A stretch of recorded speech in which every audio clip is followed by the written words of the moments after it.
هل معنى عشان اللي قدامي طيب ادوس عليه؟ هل معنى عشان اللي قدامي بيتكلم عن محبة وعايز يبقى فيه حب وعايز يبقى فيه تسامح وعايز يبقى فيه غفران وعاوز هل ده معناه اني افضل اتطاول طول الوقت عليه؟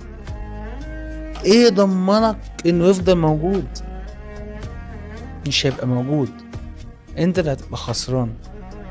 هتبقى خسران شخص كان قادر يحتمل، خسران شخص كان قادر يقدم حب، خسران شخص طول الوقت بيغفر لك، خسران شخص طول الوقت عاوزك كويس مش عاوزك زعلان، فكان بيحتملك في كل ضغوطاتك، بيحتملك في كل ظروفك، بيحتملك في كل امر انت كنت بتخش فيه.